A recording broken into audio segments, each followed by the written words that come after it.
This is our final form. Very high damage, pretty fast clear, big explosions, and the most important, the Tonkiness is amazing. All of the footage was made on tier 15 plus maps and with extra boss difficulty from the Atlas passive tree, and still holds up on all sides. What's up guys, Bridget here. Let's start with the damage side. Our skill choice is gas arrow. You fire a projectile where it lands, it will create a cloud of gas that starts dealing damage. The cloud is flammable, so you can ignite it with another skill. Luckily, they did not nerf this interaction, so we will stay using Flame Wall. You will target an enemy that is inside the cloud and you can cast Flame Wall to ignite the enemy, and this will trigger an explosion, which is dealing very high fire damage. This is where our damage coming from. Scaling the damage even further with Herald of Ash, Lightning and Ice. Alone these buffs not giving us anything, but because we choose Invoker as our ascendancy, we can take the I am the Thunder. This will provide extra lightning damage. We also taking the notable from the tree, Essence of the Storm. This will grant us 5% extra lightning damage as well.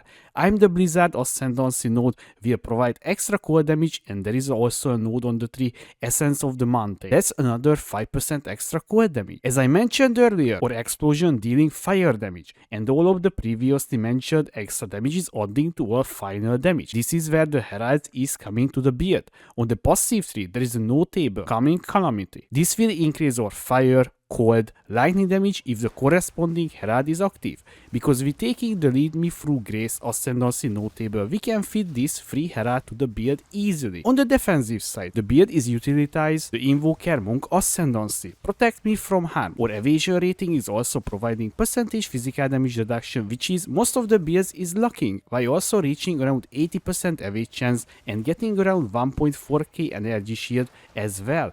Also, every time we getting a hit, we will getting back around 400 energy shield as well because of the Ghost Dance buff. Thanks to all of this, we can just stand still in a map if you want. The whole build is super satisfying and safe to play. From the start to the end, I can safely say this is one of the strongest build right now. It ticks every box that a build needs. Has damage, clear, moving pretty fast, and also pretty tonky as well. Overall, the build is very good and I can recommend to anyone that want to experience the endgame in Path of Exile 2.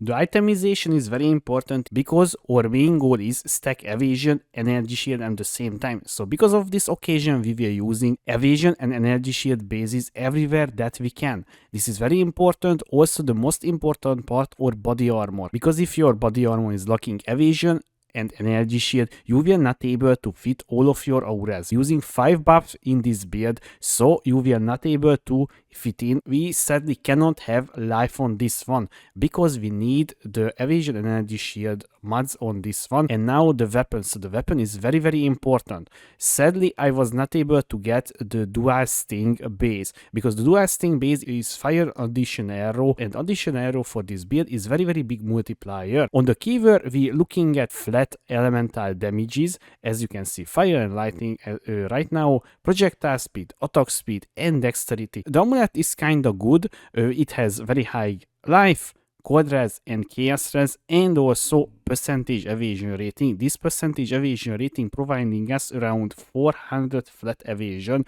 That's around 1% evade chance and 1% physical damage reduction, and we anointing sharpened claw. That's basically just here on the tree. Up here, look at this. This is a very cheap anointment. You just need iron, greed for it, and this is just damage. I was feeling very comfortable with that much defensive, so I was wanted to anoint offensive anointment. The rings, so the ring is very important as well, you know, because you need to cap resistance, and I feel like in Path of Exile 2 the resistance capping is a little bit harder than Path of Exile 1, so every single percentage resistance is very important. So as you can see, and chaos resistance as well, because chaos resistance is still super premium. They did not change anything about this, and honestly this ring is kinda insane because the double damage, as you can see, to the attacks, and the life is not that good if you're comparing to this ring, but hey, it is what it is. And we have elemental and cold res on this one, and the gloves is again a very important evasion energy shield base. You need life on it, and if it's possible, increased evasion or percentage evasion rating as well, and you know, resistances to fulfill your resistance requirements. And also the boots is as well very important because of the movement speed. You need movement speed at least 25%, and honestly the 30% movement speed is a little bit expensive. And the bed, so yeah guys, my bed is, I know it's kinda insane. It has 166 maximum life, triple res, and mana as well. And also this is giving me flash charges, but it's not that big of a deal because we're not scaling that one. Now the passive tree. So the passive tree, guys, is changed very big time. You can see here we did not pathing towards here the spectral world anymore. I removed this whole part, and now we're taking this wheel here, the shimmering and the immaterial. So you will getting evasion rating. Why you have energy shield, most of the time we will have evasion rating, and we will have movement speed boost as well. Why we have an evasion rating, so that's pretty good. And the small nodes is pretty decent as well because it's giving us evasion and maximum energy shield. That's also very welcomed in the build. And we're taking this wheel up here, so the Falcon technique for the 1% attack speed per dexterity, and we're taking this little one here, you can see here, and the big one here is the coming calamity because of the triple Herald scaling. So we are getting cold, fire and lightning damage because we using all of the Herald, so that's giving us pretty significant increased damage compared to the conflux that we was using before. And down there is not changed anything, here not changed anything. Maybe I just want to mention the javelins that we using. So most of the time I'm aiming on elemental damage and evasion rating on the javelins, as you can see here as well. This is kind of good. So life recovery from flask and also elemental immense threshold, that's very decent. And the ascendancy, finally guys, I was ascended. It was very hard. Okay, so I don't want to talk about it. So we taking the I am the Blizzard and the I am the Thunder as your last two ascendancy. It doesn't matter really which one you choose, but the first two will be 100% lead me through grace, because this is giving you the spirit stat, so you can fit in your auras or your buffs, how it's called, and protect me from harm. This is where our big damage reduction is coming from. You can see here we have exactly 70% physical damage reduction, while we have almost zero or more. So that's very good if you ask me. And this is why I think Monk is very strong if you're paying attention on the defensive side as well. Now the skill gems. So Gazero, I got a 6 link, as you can see here. So we using Gazero, as again I said earlier, scatter shot, more projectiles equals more damage to this build, and the penalty on this one is almost non-existent because we will outweigh the penalty on this one. And the martial tempo, more attack speed, always welcome. Primal armament for the more elemental damage, and also fire penetration. Honestly guys, there is so many options. So there are two options, immolate and the some sort, I don't know, some sort of elemental damage increase, but I think this is much more cost distance, because I encountered many times on the rares with extra elemental resistance and they was not taking damage if I'm not using fire penetration. And I'm talking about this one because I'm using the deadly evolution as well. So, you know, even the bosses can have pretty nasty modifiers like extra energy shield or extra elemental resistance or extra fire resistance, which is our majority of the damage, right? So the fire pen, I feel like is a very good choice for flexibility. So yeah, I'm using this one, but it's up to you what you feel like. But I recommending the fire penetration. And the last one, the magnified effect. So support skill have 40% more array effect. That's just for the clear. And when I fighting on these bosses, I just removing this and socketing here the concentrated effect. 40% more area damage. For exchange, we will have less area effects. So this is why we using only for boss fights. And don't forget to change back because your area will be very little. You can clearly see here, so little if you comparing to the increased version. Look at this. See the difference is very big.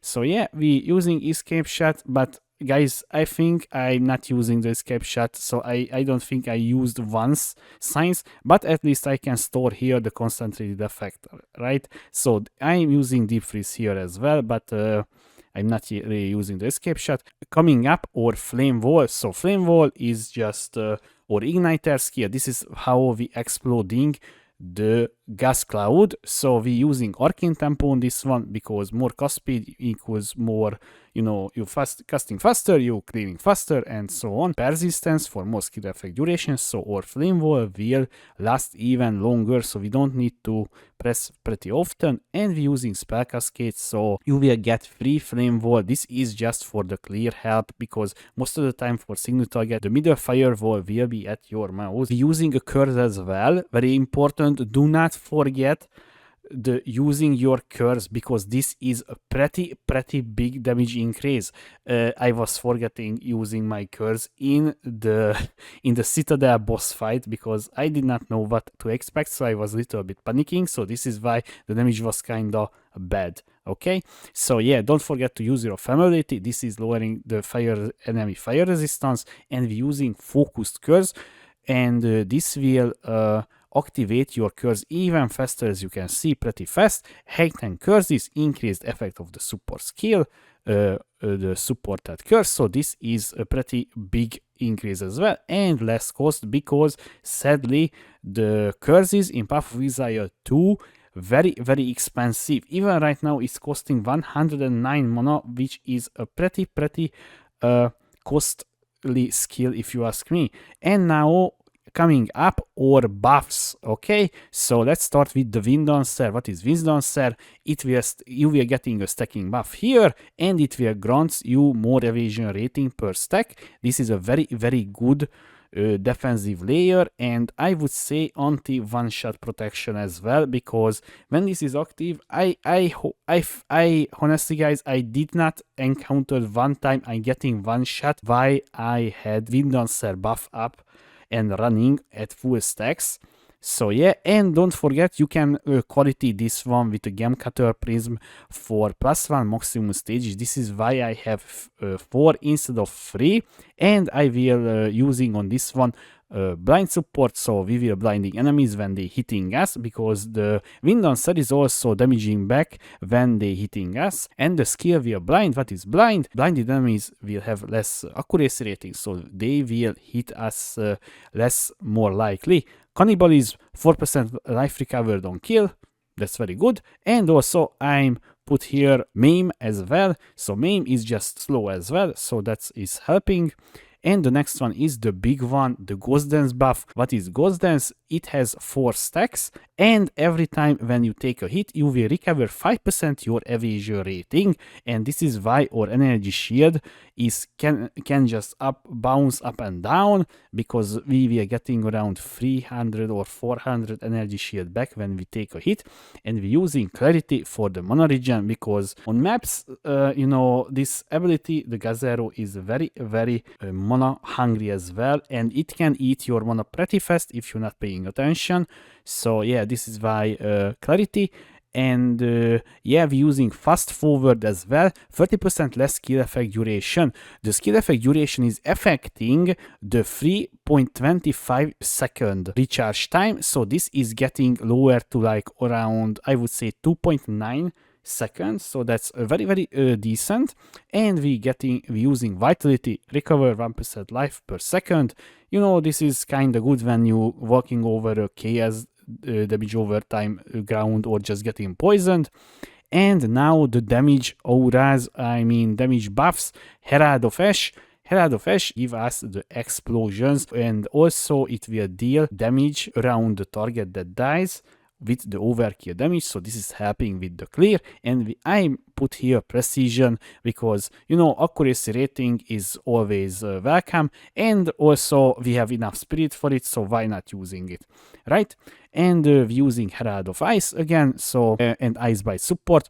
Honestly guys, sadly I would say most of the time I'm just one-shotting white monsters and I'm not freezing anything. So yeah, because we're not dealing that much core damage. But although the Herald of Thunder will proc very often because we were shocking enemies very big time, and also we getting inner weight buff as well, so it will runs as 35% extra damage while clearing. And also some bosses is also summoning monsters, so you killing it and you getting more damage and you will have much better damage up time on the bosses. I hope you enjoyed this video about my Herald Stacker Invoker Monk Gazero bow build. I don't even know how I can call this build, but I hope you enjoy this one. And if you have any question, please leave a comment below, or you can find me on twitch.tv/Peugeot2.